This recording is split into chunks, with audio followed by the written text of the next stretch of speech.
Boa tarde, meus alunos, boa tarde, meus amigos. Vamos continuar com os estudos da disciplina M11 Profimachi, números, conjuntos e funções elementares. O dia de hoje vamos estudar as funções bijetivas. O objetivo desse vídeo é principalmente apresentar as noções, propriedades básicas sobre funções bijetivas como material preparatório para o estudo posterior da noção de cardinalidade. Pois bem, vamos iniciar nosso estudo do dia de hoje apresentando as definições básicas de funções bijetivas, assim como alguns exemplos elementares, e também falaremos da composição de funções bijetivas. Veremos que composição de duas funções bijetivas também é uma função bijetiva, né? Depois vamos estudar a função inversa e vamos finalizar com um exemplo, apresentando um exemplo bacana de tipo geométrico que vai ser conhecido como projeção estereográfica. Então vamos lá. Consideremos dois conjuntos arbitrários, A e B. Implicitamente a gente vai trabalhar com conjuntos não vazios, né? E f é uma função entre esses dois conjuntos. Vamos dizer que essa função f é injetiva se para todo par de elementos A1, A2 no domínio A, a igualdade entre as imagens f de A1 igual a f de A2 implica a igualdade de A1 com A2. Dito de maneira equivalente, né, usando a contrapositiva, né, se esses elementos A1 e A2 são diferentes, então necessariamente as respectivas imagens também serão diferentes, né, f de A1 diferente de f de A2. Por outro lado, vamos dizer que essa função f é sobrejetiva caso o conjunto de valores, ou seja, a imagem dessa função, coincide, né, com o conjunto B. Conjunto de imagem, a princípio, ele é um subconjunto de B.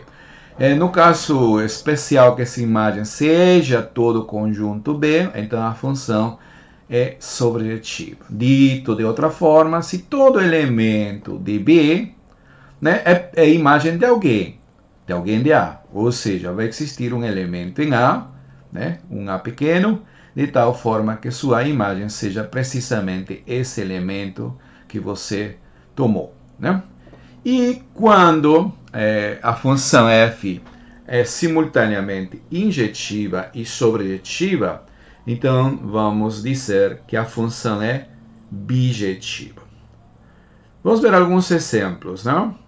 Suponhamos que A é um conjunto não vazio. Por definição, a função identidade de A, né, denotada dessa forma, né, I de A, é aquela função que tem como domínio A e contradomínio próprio A, e tal que a cada elemento de A você faz corresponder ele mesmo, né? Então, claramente, né, essa função vai ser injetiva, né? E também vai ser sobrejetiva. Portanto, a identidade de A é um exemplo, né? Parece ingênuo, mas ele é importante, certo? Um exemplo importante de função bijetiva. Outro exemplo, consideremos um conjunto não vazio novamente, A, né? Porque eu estou considerando não vazio porque eu vou falar de função definida sobre A. E vamos denotar como usual por P de A, seu conjunto de partes. Lembre-se que este conjunto aqui, também conhecido como conjunto potência, está formado por todos os subconjuntos de A, tá certo? O vazio faz parte, o próprio A também faz parte desse conjunto.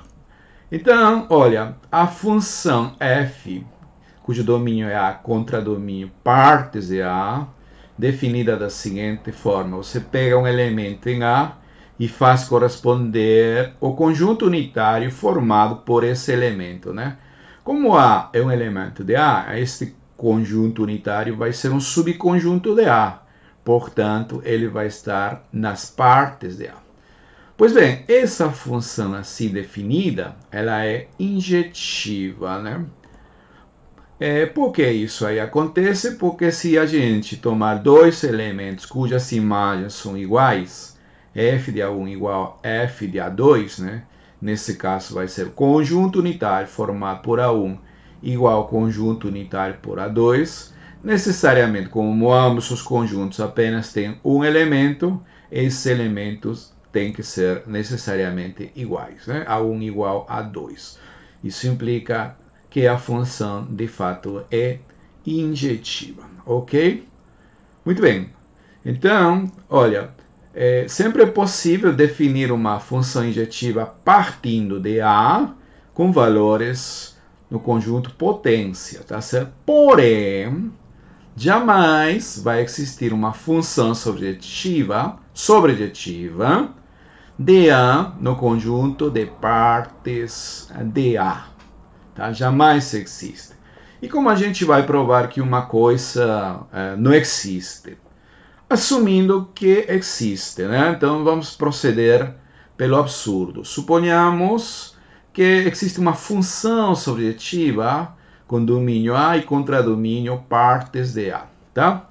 Então, para chegar a um absurdo, a uma contradição, vamos formar o seguinte conjunto. Este conjunto B vai estar formado por todos os elementos de A, de tal forma que A não pertence à imagem, via essa função, desse próprio A.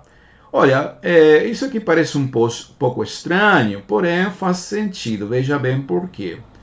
Olha, se você toma um elemento aqui em A, então sua imagem vai estar nas partes de A. Portanto, por definição, vai ser um subconjunto de A, né? Então faz sentido nos perguntar se esse próprio A pertence a essa imagem, né? Olha, pertence ou não? Nesse caso, vamos formar o conjunto de aqueles elementos que não pertencem ao f de A, né? Ok.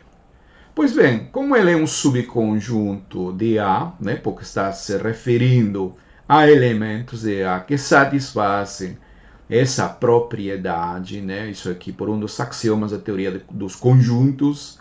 Esse daqui tem que ser um conjunto porque a gente deu uma proposição sobre os elementos de A. Então, esse conjunto B é aquele formado pelos elementos de A que satisfazem isto aqui, correto? Então, como ele é um subconjunto de A, né? E essa função aqui, estamos pensando que ela é sobrejetiva, então, em particular, esse B aqui vai ter uma pré-imagem. Então, vai existir um A, um elemento de A, cuja imagem via F seja este B. Não é isso? Pois bem, com relação a esse elemento A, temos duas propriedades. Né? Aliás, desculpa, duas alternativas, duas possibilidades. Né? Já que este B é um subconjunto de A, pode ser que A esteja em B ou que A não esteja em B. São as duas opções que a gente tem. Vamos ver o que acontece na primeira possibilidade. Caso A esteja em B, então ele tem que satisfazer essa propriedade, né? Então A não pertence a f de A. Só que de f de A é o B. Isso significa então que A não pertence a B. Mas a gente partiu de que A pertence a B. E concluímos que A não pertence a B. Isso claramente é uma contradição. Então, a primeira alternativa não pode ser possível. Vamos ver a segunda. Suponhamos, então, que A não pertence a B. Caso A não pertence a B, né?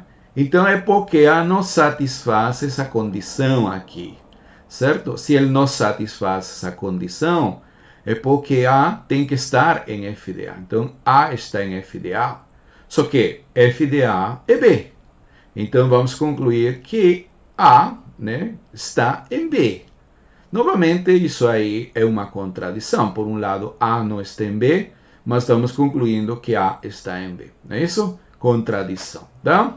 Ok, as duas alternativas levam a contradições, tá certo?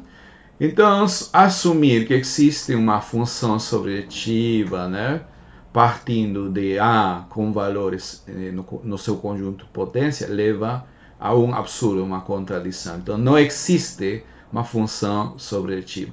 Mas já vimos, né, no exemplo 1, que sempre existe uma função injetiva, mas não existe uma função sobrejetiva, né? Quando a gente falar sobre cardinalidade, vamos ver que isso acontece porque a cardinalidade de A é diferente da cardinalidade das partes de A. Na verdade, a cardinalidade de A vai ser menor, estricta, né? Porque existe uma função injetiva. Mas isso aí a gente vai ver no próximo vídeo, ok? Muito bem, vamos apresentar outro exemplo básico de função bijetiva. Consideramos dois números reais, m e b, com a condição que m é diferente de zero, né? Então, a função f, que tem domínios reais e contradomínios reais, que está definida dessa forma, f de x igual a m vezes x mais b, essa função é uma função bijetiva, tá? Uma bijeção. Esse tipo de funções são conhecidas como funções afins, né? A gente vai estudar com detalhe várias propriedades da função afim. Mas por enquanto, aqui, né, vamos ver que esse tipo de funções são bijetivas, tá? Então, precisamos provar inicialmente que essa função é injetiva. Então, consideramos dois elementos no domínio, dois números reais, x1 e x2, cujas imagens são iguais. O que significa f de x1, segundo esta regra de correspondência? mx1 mais b, e do outro lado, m de x2 mais b. Obviamente, esse b pode ser cancelado, né? Somando o oposto aditivo em ambos os membros. E a gente vai ter mx1 igual a mx2. Nesse momento, é importante o fato que m seja diferente de zero, né? Como m é diferente de zero, podemos cancelar m e então obter que x1 igual a x2. Isso prova que a função é realmente injetiva, né? Tá, eu disse aqui m diferente de zero. Se m for zero aqui, então essa função seria constante, né? Constante igual a b, e claramente a função constante ela não pode ser injetiva, tá certo? Ok, então provado que essa função é injetiva. Agora vamos provar que essa função é sobrejetiva, né? Então qualquer elemento daqui do contradomínio tem que possuir uma pré-imagem. Então vamos pegar um elemento qualquer no contradomínio, vamos chamar ele de y, e vamos provar que existe um elemento no domínio. Nesse caso vai ser este aqui, y menos b dividido por m. Faz sentido mais uma vez, quer dizer, esse é um número real, porque m é diferente de zero. E quando a gente aplicar f a esse elemento aqui, vai ser m vezes esse elemento mais b. Só que m pode ser cortado aqui, né? E aqui vai ficar y menos b mais b igual a y. E isso aí provaria que a função de fato é sobrejetiva. Ok, mas você pode estar perguntando como eu obtive esse elemento x, não é isso? É simples, né? Na regra aqui de correspondência, você iguala a y. E então, a partir daí, você isola x, expressa x em termos de y. Então, procuramos mx mais b igual a y, né? Então, x vai ser y menos b dividido por m, né? Dessa forma que a gente encontra a pré-imagem, tá? Portanto, essa função vai ser uma bijeção, já que é injetiva e sobrejetiva. Moral da história, funções afins são, de fato, bijeções, né? Como é sabido, esse tipo de funções, né, tem como gráfico retas, não é isso? Ok. Muito bem. Mais um exemplo. Vamos considerar dois intervalos fechados, não degenerados, né? E com extremo esquerdo A e com extremo direito B, né?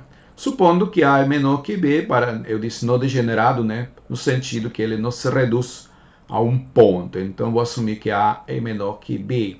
Da mesma forma, vamos assumir que C é menor que D. Tá? Olha, esses intervalos aqui são arbitrários, certo? Afirmamos que sempre é possível construir uma bijeção entre esses dois intervalos aí, qualquer que seja, tá certo? Tá, e como vamos proceder antes de dar concretamente, né, a cara de uma bijeção, vamos pensar de maneira geométrica. Da seguinte forma, vamos ubicar aqui, né, vamos pensar esse intervalo AB como sendo representado por esse segmento aqui da reta, tá bom? Ou aqui, ó, segmento A, extremo esquerdo, e B, extremo direito. E vamos colocar, né, o CD aqui, esse segmento, ok? Aqui embaixo, de maneira paralela, no caso, né? Somente por motivos de ilustração geométrica, estou pensando aqui nesse como tendo um comprimento maior, mas não necessariamente é o caso. Tá? Apenas como uma interpretação geométrica que vai nos permitir realmente, né, pelo menos intuir que de fato você pode construir bijeções entre esses dois. E o que você vai fazer? Veja bem, você vai pegar um ponto arbitrário aqui, desse intervalo I, esse P, tá? Ah, mas antes disso, eu vou considerar um ponto externo aqui, tá certo? Um ponto externo, né? E vou formar esse triângulo aqui, tá certo? Esse triângulo seria com vértices aqui, né? Aqui em C, aqui em D, né? De tal forma que esse vértice aqui esteja na interseção desses segmentos aqui, que liga C com A e D com B, correto? Muito bem, muito bem. Então, quando você pegar um elemento arbitrário aqui dentro do intervalo I, esse ponto P, certo? E você traçar a reta que une os dois pontos, então você vai ver que essa reta vai cortar em um único ponto essa reta, esse segmento de baixo, não é isso? Esse ponto vamos chamar P'. Da mesma forma, né? Você pega outro ponto que, digamos, traça, né, esse segmento aqui passando por esse ponto, certo? Ele vai cortar em um único ponto, certo? Do segmento CD, que representa o intervalo J, né? Que é linha, né? Obviamente, A, né, pela construção desse triângulo, A vai ser associado C e ao B vai ser associado D, né? Porque justamente o segmento que passa por esse ponto e por ponto B, né, vai cortar esse segmento onde? Precisamente em D, pela construção. Correto? Então, assim a gente pode traçar retas, né, para cada um dos pontos, e esses pontos correspondentes vão a ser únicos, né? E de maneira recíproca, né? A cada ponto daqui você vai fazer corresponder um único ponto daqui. Essa é a ideia geométrica, ok? Então, vamos apresentar, né, de maneira concreta qual seria essa função, né? De maneira formal, podemos considerar a função afim. Que tal? A função afim, aquela que foi apresentada no exemplo anterior, só que vamos restringir o domínio para I, tá? E ao ponto A vamos fazer corresponder C, e ao ponto B vamos fazer corresponder D, de forma tal que essa função tenha como imagem precisamente o intervalo J. A ideia geométrica seria isto, né? Se pensamos aqui o domínio e colocamos no eixo X, certo? Aí está. AB embaixo, né? E os valores CD aqui. Então, A eu vou fazer corresponder C. Aqui estou formando aquele ponto, né? P. E a B eu vou fazer corresponder D, correto? Vamos achar então a equação dessa reta, ou desse segmento de reta, se você quiser, né? Então precisamos achar o coeficiente angular, né? O coeficiente angular seria essa diferença, essas alturas, dividida pela diferença entre o comprimento desse intervalo, né? Aqui, ó. Então, o coeficiente angular vai ser D menos C, dividido por B menos A, não é isso? E então, a regra dessa função vai ser coeficiente vezes x menos A. Eu estou pegando um ponto de passo, nesse caso, pode ser esse ponto, pode ser esse ponto. Eu vou considerar esse ponto, ponto A, né? Então deve ser x menos A, né? X menos A, mais esse C, correto? Aqui está. O coeficiente angular, x menos A mais C. E isso daqui é a restrição de uma função injetiva. Como já vimos, né, desculpa, é uma restrição de uma função afim. E como já vimos que as funções afins são, em particular, injetivas, claramente essa função vai ser injetiva, tá certo? O que está faltando aqui? Está faltando mostrar que o conjunto imagem é todo J. Por isso, né, aqui já aparece, né, pelo menos se a gente projetar, né, os pontos da reta R sobre o eixo Y, né, vai ser esse intervalo CD, não é isso?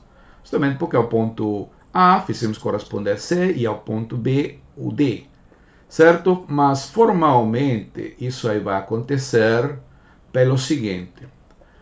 Como x varia entre A e B, né?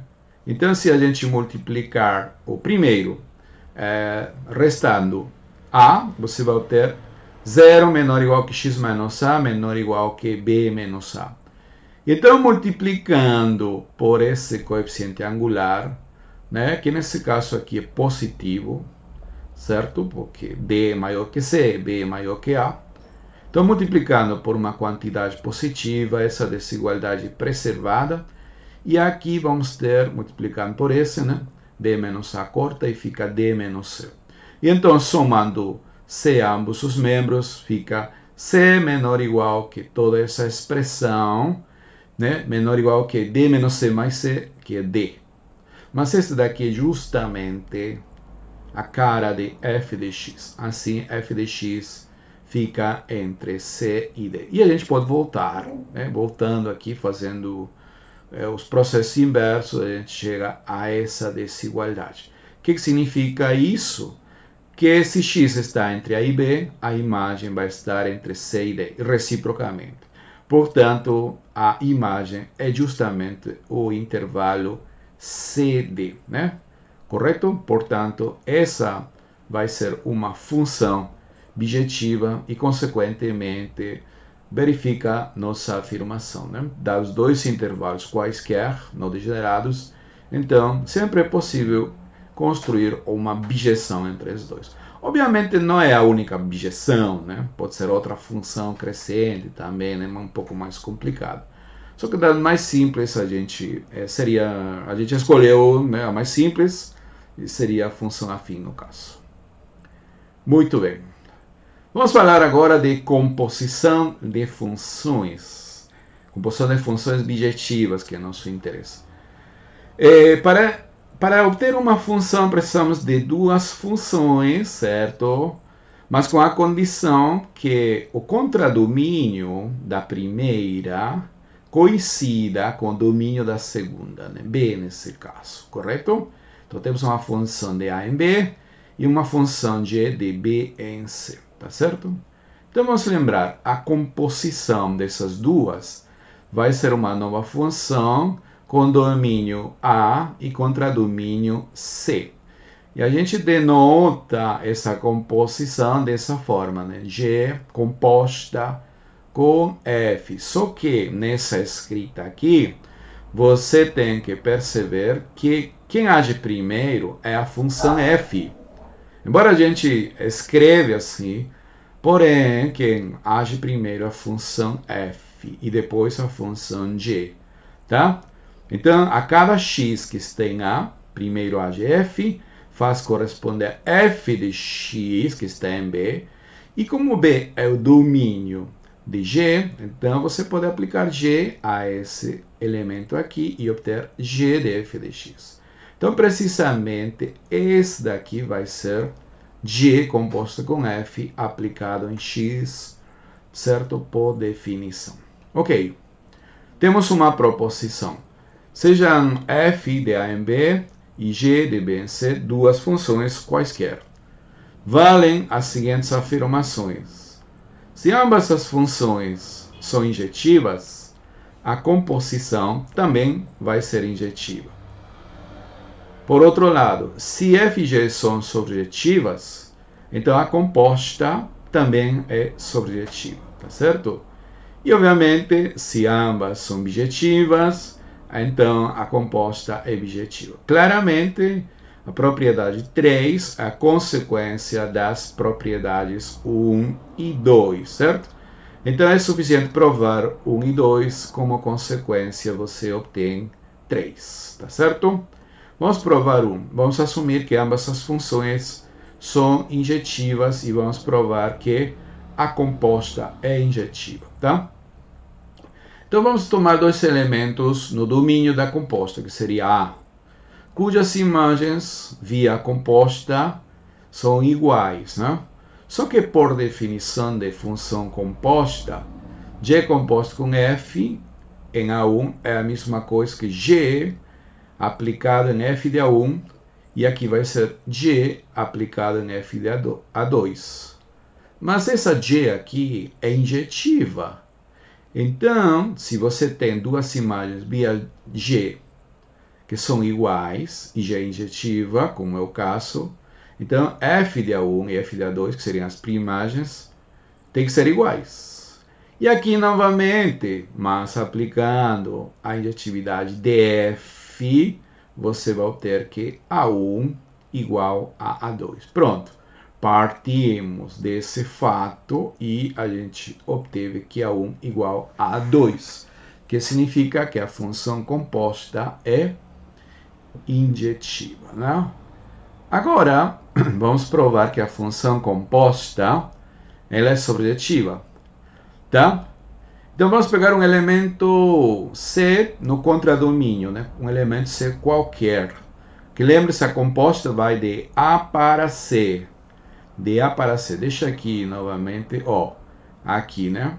Você vai pegar um elemento em C e tem que mostrar que existe um elemento em A cuja imagem via essa composta é precisamente esse elemento, tá? Então esse elemento tem que ser a forma G composta com F de X, com F nesse elemento, tá? Por isso que, para provar a surjetividade, eu tomei um elemento qualquer no contradomínio, C, tá? E então, primeiro uso o fato que G é sobre. Como G é sobre, você vai encontrar um elemento no seu domínio, que seria B. A esse elemento vamos chamar de B minúsculo.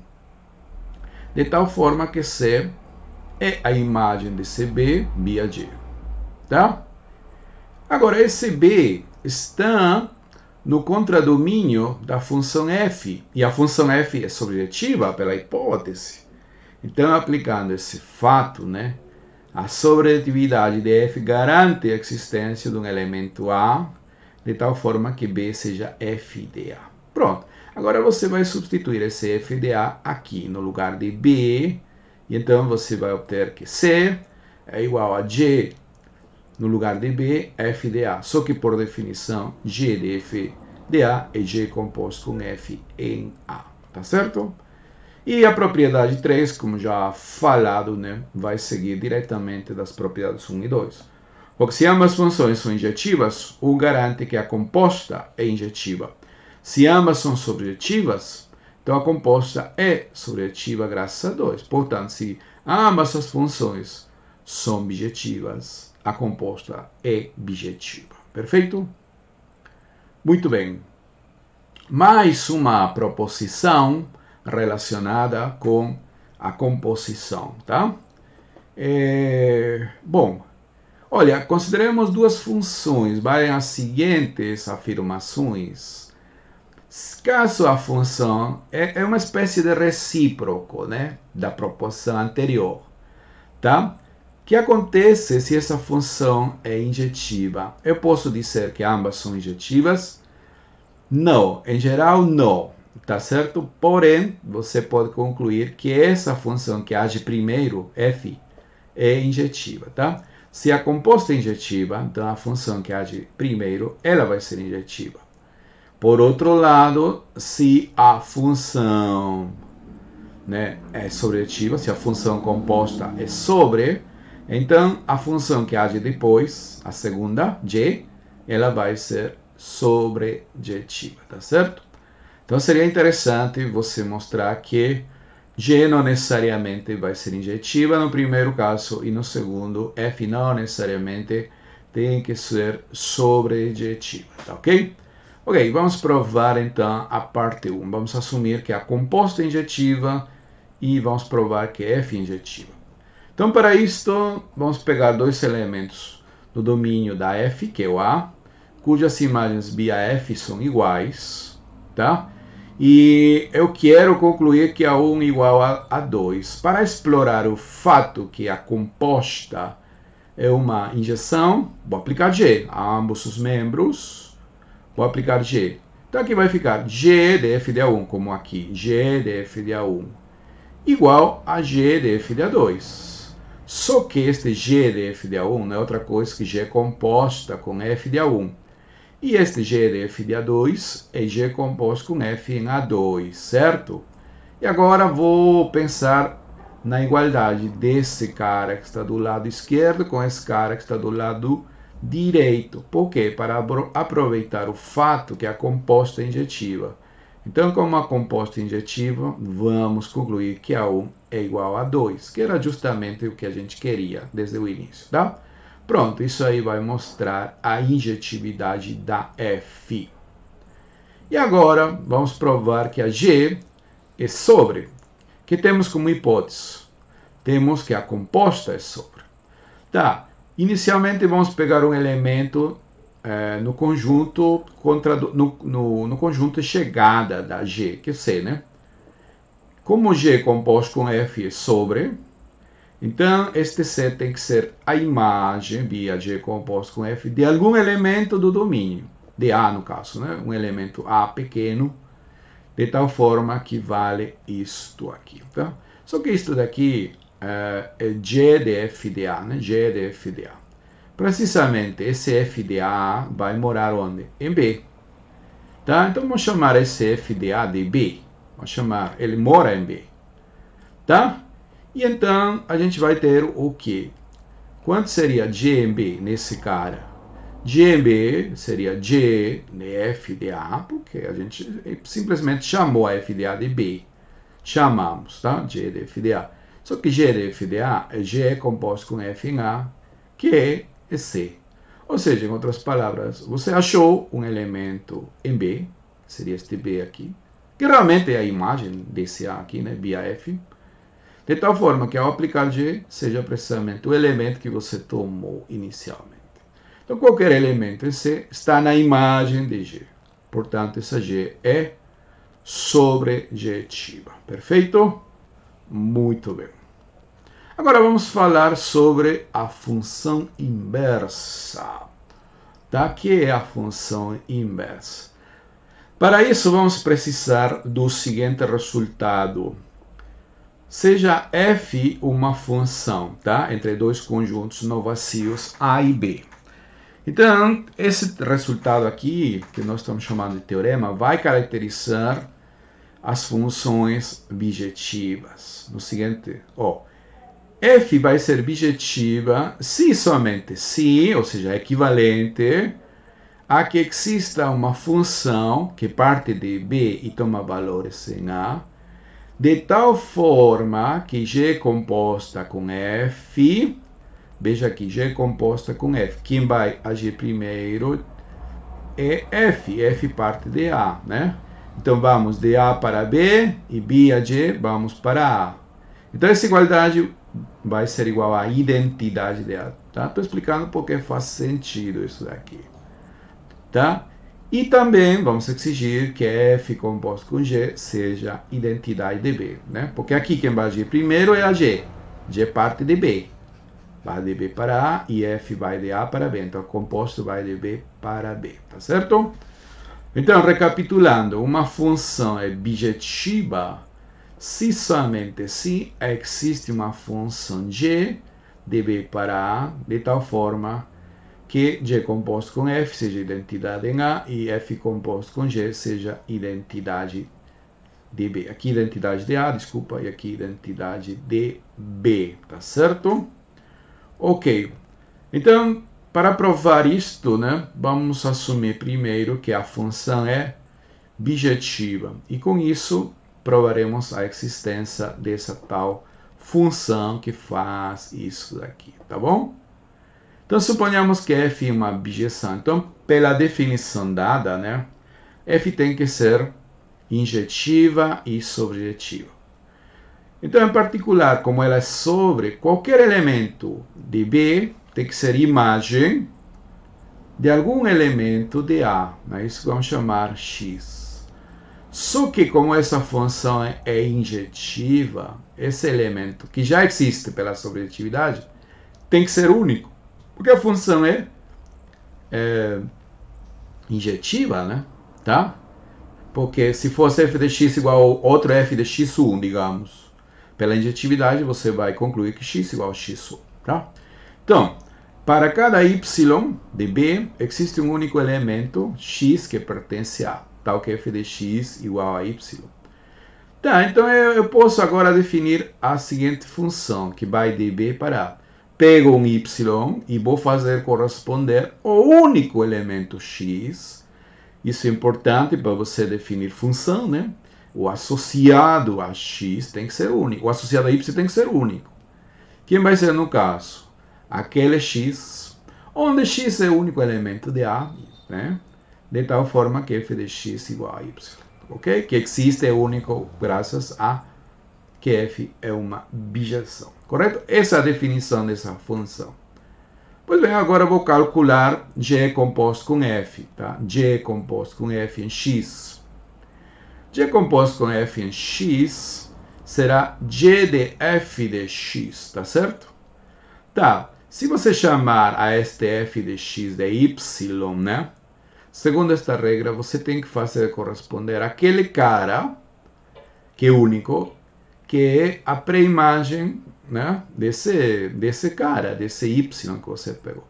No nosso caso, nosso y é f de x. Então, quem vai ser essa pré-imagem? O próprio x. Pronto. Então, G é composto com f de x, deu x. Em outras palavras, a composta G composto com f, né, vai ser a identidade em A.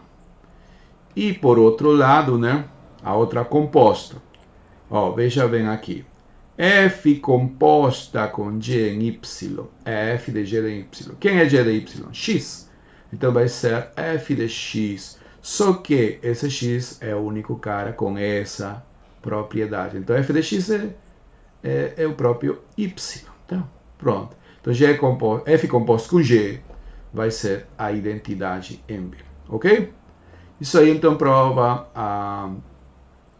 que é necessário a existência dessa função g para que a função f seja uma bijeção. Né? Vamos provar agora que é suficiente. Né? Tá? Então, reciprocamente, suponhamos que existe uma função g de B em A, então que g composto com f, identidade de A, e f composto com g, a identidade de B. Ok. Veja, eu quero mostrar que essa função f ela é uma bijeção. Então, para ser bijeção, primeiro tem que ser uma injeção. A identidade de A, essa daqui, ela é uma bijeção, em particular uma injeção. Então, essa composta é uma injeção. E já vimos, quando falamos de composição de funções, né, que se tudo isto daqui é uma injeção, a primeira função é uma injeção. Quem age primeiro é uma injeção. Nesse caso, f. Aqui está. Desde que a identidade injetiva, a proposição anterior, né, mostra que f é injetiva. Tá? Agora aqui, ó, por outro lado, como essa identidade em B é sobrejetiva, aqui está escrito identidade em A, mas está errado. Desculpem aí, aqui é identidade em B. Eu vou usar este fato agora, tá certo? Então aqui, mudar. Como a identidade em B é sobre, eu tenho essa composição. Já vimos, né? Quando você tem uma composição sobrejetiva, quem vai ser sobrejetiva? a função que age depois, a função que age em segundo lugar. Essa é f. Aqui, ó, aqui quem age primeiro é a g. Quem age depois é a f. Então, f vai ser sobre. Perfeito? Então, já temos f injetiva e f sobrejetiva. Consequentemente, f é uma bijeção. Isso aí, então, demonstra o teorema. Tá certo? Tá. Seguinte proposição. Ó, vamos assumir que temos uma função bijetiva, não é isso? O teorema anterior, que já mostramos, garante a existência de uma função g com essas propriedades, né? G composto com f, identidade em A, e f composto com g, identidade de B. Vamos supor que, além de g, existe outra função h, que faz a mesma brincadeira, ou seja, h composto com f, identidade, e f composto com h, identidade em B. Que vamos concluir? Que essa função h tem que ser necessariamente igual a g.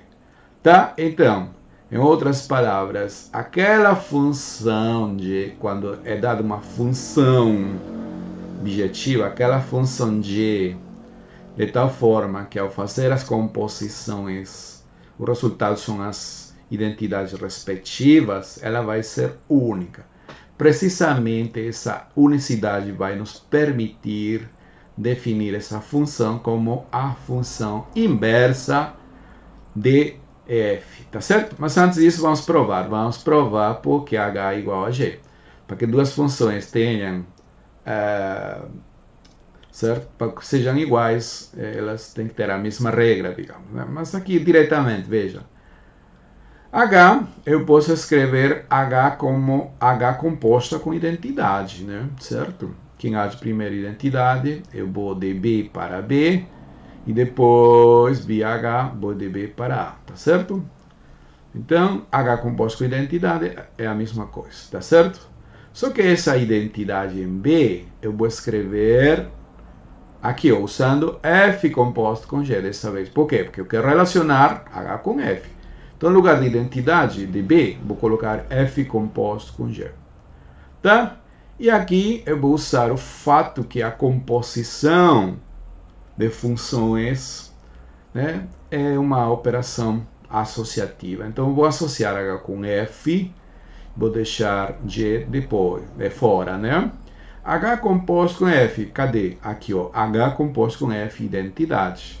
Identidade em A composta com G, tá? Quando você fizer a composição de uma identidade com outra, o resultado é essa outra função, G. Então, moral da história, H igual a G, tá certo? Certo? Como já falado, então, se você tem uma função objetiva, vai existir uma única função de forma tal que quando você calcular as duas composições, os resultados são as respectivas identidades. Tá ok? Isso aí permite definir a noção de função inversa, tá? Seja f uma função bijetiva entre dois conjuntos, né? A única função g que vai de B para A, tal que g é composto com f, identidade de A, e f composto com g, identidade de B, ela é chamada de função inversa e vai ser denotada dessa forma: f elevado a menos 1, tá certo? Já provamos que ela é única. Provamos que ela existe inicialmente ao caracterizar funções bijetivas, e a continuação provamos que ela é única, tá bom? Então ela vai ser chamada de função inversa e usualmente ela é denotada dessa forma, tá bom? E claramente a função f a menos 1 também vai ser bijetiva, porque nesse caso ela também tem uma inversa, e o inverso seria a própria f, né? A inversa da inversa é a própria função original, correto? Então a função inversa também automaticamente vai ser uma bijeção, tá ok? Bom, uma pergunta natural é agora a seguinte, né? Dadas duas funções bijetivas, né? De A em B e de B em C, tá certo? Então, a composta é bijetiva. Na verdade, isso aí a gente já provou, né? Já provamos isso daqui. Tá, como ela é bijetiva, então ela vai ter uma inversa, né? Então, qual é a relação dessa inversa da função composta com as inversas das funções f e g? Tá? Essa igualdade aqui responde tal questão. A inversa de g composto com f, desculpa, é a composição de f a menos 1 com g a menos 1, tá? Como já falado, já provamos que g é composto com f bijetiva, não é isso? Já provamos, tá? Agora eu quero provar que essa igualdade é válida, não é isso? Como a inversa é única, já provamos isso também, então eu simplesmente vou verificar que essa composta aqui que aparece do lado direito, quando eu compor com a função g composto com f, o resultado vai dar a identidade, tanto do lado direito como do lado esquerdo. Aqui primeiro vou compor ao lado direito, tá? Vou usar primeiro a associatividade, né? Vou deixar g aqui, bola, e aqui f composto com f a menos 1, fora do parênteses g a menos 1. Só que f composto com f a menos 1 é a identidade de b, no caso. E agora posso associar g composto com identidade, por exemplo, ou posso s com s, tanto faz. G composto com identidade, g. E vai ficar g composto com g a menos 1, que é a identidade, nesse caso, dc. E, de maneira análoga, você pode provar essa outra relação, né? Ou seja, f a menos 1 composto com g a menos 1, colocando do lado esquerdo aqui, né? Opa! Vamos esperar aqui que ela... Aqui. Então, do lado esquerdo, quando você fizer a composição, também vai dar a respectiva identidade, né? Tá. Então, essa composta de inversas, né? Quando eu aplicar tanto do lado direito como do lado esquerdo aqui, né? Dá a identidade. Portanto, e como a função inversa é única, ela tem que ser precisamente a inversa da composição. Perfeito? Tá. E agora sim, vamos apresentar a famosa projeção estereográfica, né? Aquele exemplo bacana que eu falei ao início, não é isso? Vamos denotar por S1, né, a circunferência unitária, ou seja, S1 é uma notação bastante usada nos contextos geométricos, análise complexa, etc., na matemática, né? Então vamos usar isso. Os elementos são pares ordenados de números reais que satisfazem essa equação aqui, x2 mais y2 igual, ou seja, a circunferência unitária, aquela circunferência centrada na origem e de raio 1. E vamos chamar de N o polo norte, né, que seria 0, 1. Tá? Olha, vamos construir uma bijeção entre os seguintes conjuntos. Essa circunferência menos o polo norte com os números reais. Tá? De que forma? A cada ponto P igual a xy, que está nessa circunferência, menos o polo norte, certo? Vamos associar um único ponto, P', né? Que vai ser o φ de P, por definição. Já vamos ver qual é essa regrinha, né? Certo? E ele vai pertencer aonde? Aos números reais. Vai estar na interseção, na verdade, da reta L com os números reais, onde essa reta vai ser aquela que passa pelos pontos norte e aquele ponto P. Tá? Aqui é importante também que vamos identificar, observar, né? É importante observar que vamos identificar os números reais como o eixo x, ou seja, os caras da forma x0, tá? Para falar em pontos, né? Veja bem aqui esse gráfico explicativo, né? Olha, esse daqui é nossa circunferência, correto?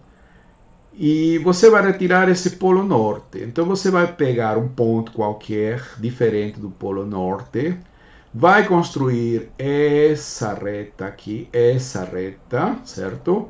E essa reta vai intersecar, tá?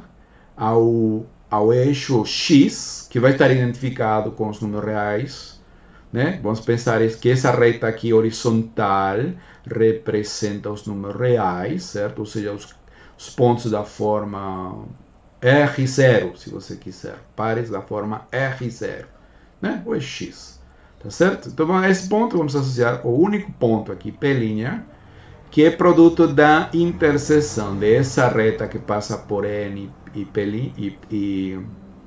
P e corta essa reta, tá? Desculpa, que está na reta e corta ao eixo X, né? Ou melhor aqui nessa figura, né? Então, pegou esse ponto diferente do Polo Norte, construiu essa reta L. Essa reta L vai cortar um único ponto, que estou chamando aqui de P', ao eixo X, tá certo? Aqui outra situação, por exemplo, aqui está o ponto Q, que pertence à circunferência e é diferente do Polo Norte. Você traça essa reta que passa por Q e por N, tá? E ela vai cortar o eixo X em esse ponto. Esse ponto, então, vai ser a imagem de Q, tá certo? Então, por exemplo, esse aqui representaria o Polo Sul, não é isso? Então, quando você traçar a reta, seria que liga N com o Polo Sul, vai cortar em que ponto? Na origem. A quem? Ao eixo X. Na origem.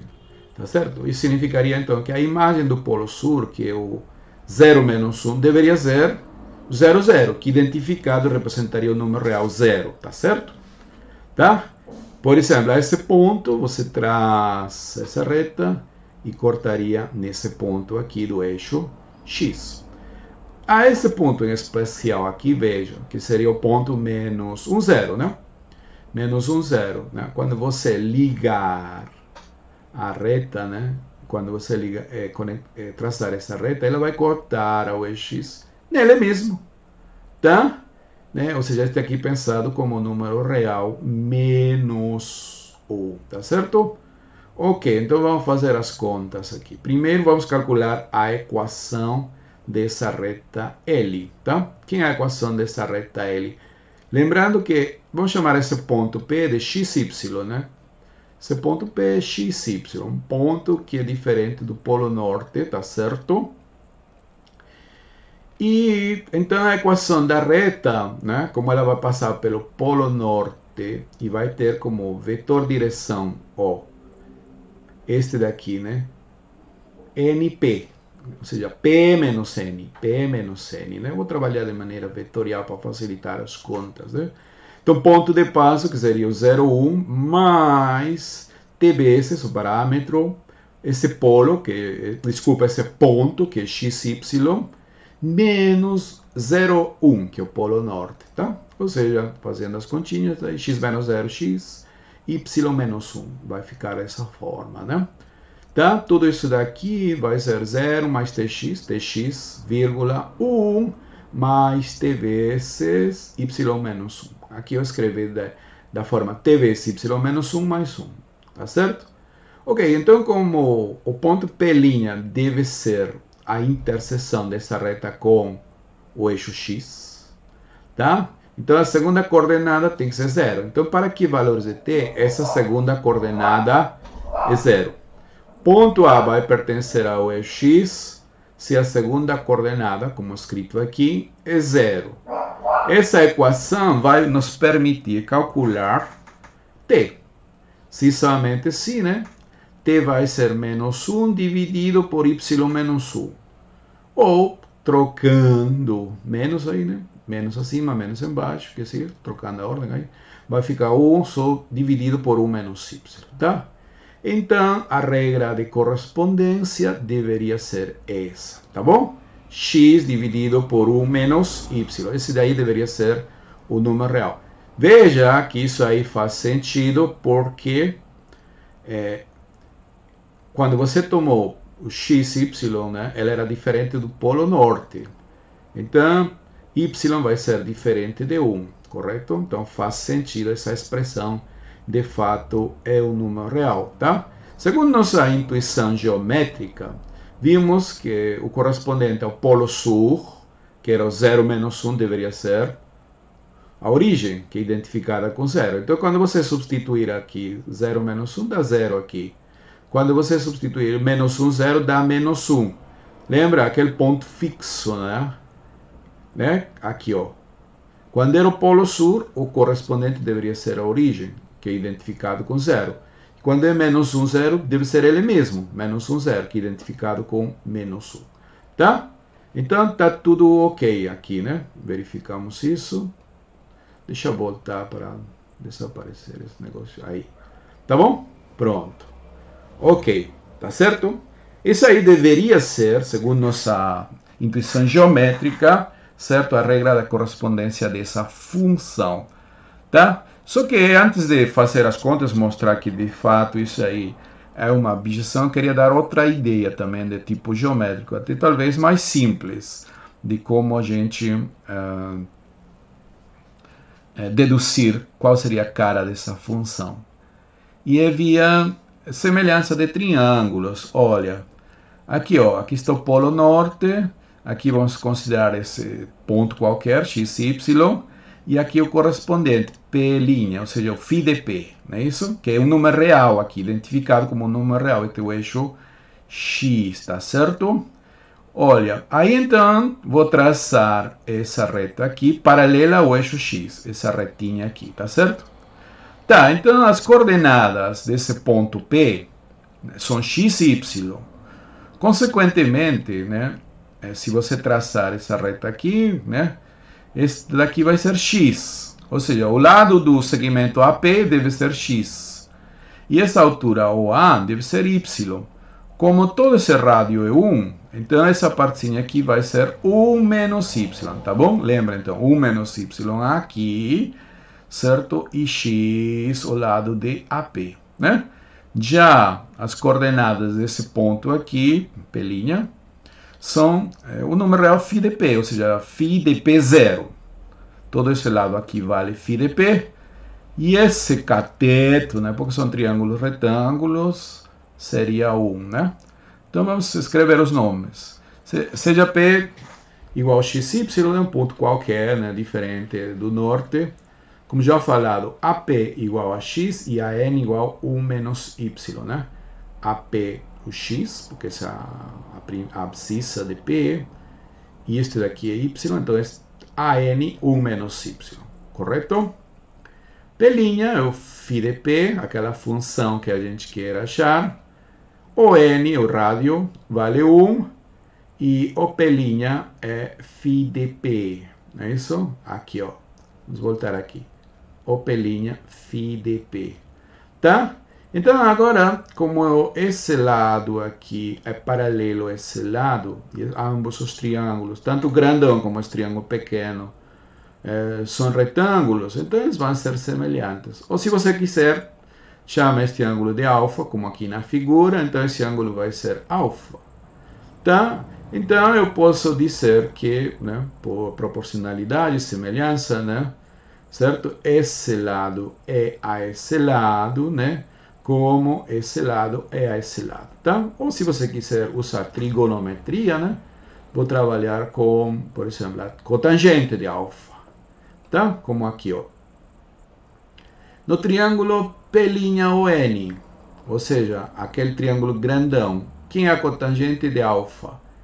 Φ de P dividido por 1. Vamos ver. Este daqui, cateto adjacente, Φ de P. P' é Φ de P. Tá? Tudo isso aqui mede Φ de P, certo? E este daqui mede quanto? 1. Então a cotangente é de alfa, né? É φ de P, cateto adjacente, dividido pelo cateto oposto. Já nesse triângulo pequeno, a cotangente seria esse lado, que vale x, dividido por esse lado aqui, que é 1 menos y. Pronto, aí está. Então, como ambos têm a mesma representam a cotangente de alfa, esses dois valores são iguais. Portanto, a gente vai obter que φ de P é igual a x dividido por 1 menos y. Outra forma, então, de chegar a regra de correspondência dessa função. Tudo bem, então já temos uma função que vai de S1 menos N e toma valores na reta, né? Mas para ela ser uma bijeção, certo? Uma forma é mostrar que ela é injetiva e sobrejetiva, tá certo? Porém, segundo a caracterização de funções bijetivas, né?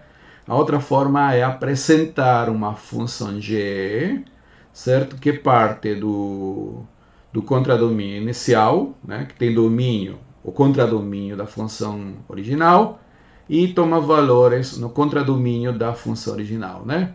Ou seja, em outras palavras, vamos mostrar a existência de uma função inversa, que vai do reais a S1 menos este daqui, tá bom? Tá, e o processo vai ser geométrico também, né? Quer dizer, a dedução dessa fórmula vai ser geométrica, né? Cada número real, né, novamente identificado como R0, vamos chamar P', né? Vamos associar o único ponto P do S1 menos polo norte, certo? Que pertence à reta R, que passa pelos pontos N e P', tá certo? Olha aqui novamente. Então, é dado esse P', R0, esse número real R, identificado com R0, você vai traçar essa reta agora, que liga polo norte com esse P', polo norte com P', né? E você vê que esse segmento, essa reta, vai cortar, certo? Em dois pontos a circunferência, que seria esse e esse daqui. Mas eu estou interessado em um ponto diferente, então este daqui, tá certo? Esse daqui vai ser, ok? Então, como a gente vai fazer? Como vamos calcular? Vamos calcular a equação da reta que liga N com P', com este valor aqui, tá certo? N com P', não é isso? E então, vamos fazer a interseção com a circunferência, correto? E aí vamos obter o ponto P, tá? Então, qual é a equação da reta R? Essa reta passa pelo norte e passa pelo ponto P'. Sei que ponto, então, eu posso usar como ponto de passo N, que seria o 0, 1. P' menos N seria meu vetor direção, né? Digamos aqui, esse aqui, meu vetor direção, a diferença de dois pontos, né? Vou trabalhar de maneira vetorial, tá? Quem é P'? R0 menos o polo norte, R0 menos 0,1 vai dar R menos 1. 0 mais TR dá TR, 1 menos T aqui, tá certo? Tá. E como a gente quer um ponto que pertença à circunferência, diferente do polo norte, é claro, então, a princípio, essas coordenadas têm que satisfazer a equação da circunferência. TR ao quadrado mais 1 menos T ao quadrado deve ser igual a 1, tá certo? E aqui, já fazendo as contas, né, você vai obter aqui T ao quadrado, R quadrado, né, fazendo, por exemplo, aqui eu já coloquei T em evidência, né, já é um pequeno cálculo que você pode fazer tranquilamente aí no seu caderno, tá certo? Já coloquei T em evidência, né? E aqui dentro do parênteses, TR quadrado menos 2 mais T igual a 0, tá certo?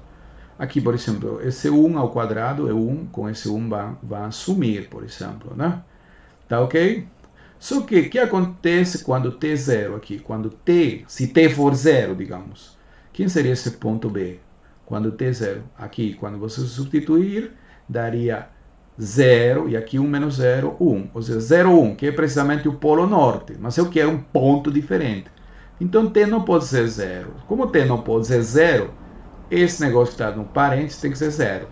Tá? E aí você coloca T em evidência, ficaria T vezes R quadrado mais 1 igual a 2. Não é isso? E isso aí vai ser igual a T2 dividido por R2 mais 1. Esse deve ser o parâmetro, não é isso? Procurado de tal forma que para esse parâmetro, esse ponto B, quando substituído, vai estar na circunferência e esse ponto vai ser diferente do polo norte. Então a questão agora é substituir esse T. Então aqui no lugar de T eu vou colocar esse valor. Então vai ficar 2R dividido por r quadrado, vou fazer as contas aqui, né? 2r dividido por r quadrado mais 2, 1 menos esse valor, 1 menos esse valor, aqui está, 1 menos esse valor aqui, tá? Fazendo as continhas, né? Dando denominador comum, r quadrado mais 1, e aqui r quadrado mais 1 menos 2, r quadrado menos 1, tá certo? Pronto, essa daqui deve ser, então, aquela função procurada, né? Estamos procurando o quê? Uma função que vai de R para circunferência menos o polo norte, tá certo? Tá, essa aí deve ser a regra de correspondência, tá certo? E depois a gente teria que fazer umas contas aqui, que, claro, eu não vou fazer, né? Mas funciona, tá? Ok. Essa função composta com aquela φ vai dar a identidade de quem? Do domínio da φ, que é a circunferência menos o polo norte. E a outra composição, né, vai dar a identidade de R, tá bom? Consequentemente, por aquele teorema bacana, φ é uma bijeção que é conhecida nos contextos geométricos e outros como projeção estereográfica, tá? Então, quando a gente falar de cardinalidade, né, já, grosso modo, vamos dizer que dois conjuntos possuem a mesma cardinalidade quando existir uma bijeção entre eles, tá certo? Então, por causa disso, vamos, como já obtivemos uma bijeção entre a esfera menos polo norte e a R, então esses dois conjuntos, certo? Vão ter a mesma cardinalidade, tá certo?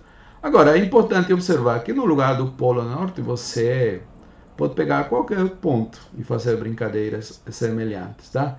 Então, em geral, esse 1 menos qualquer outro ponto sempre vai estar em bijeção com os números reais, tem a mesma cardinalidade. Muito bem, então vamos parar por aqui e já nos próximos vídeos, né, falaremos sobre as noções de cardinalidade, conjuntos finitos, conjuntos infinitos, certo? Conjuntos enumeráveis, não enumeráveis, etc. Ok. Valeu, meus amigos, um grande abraço.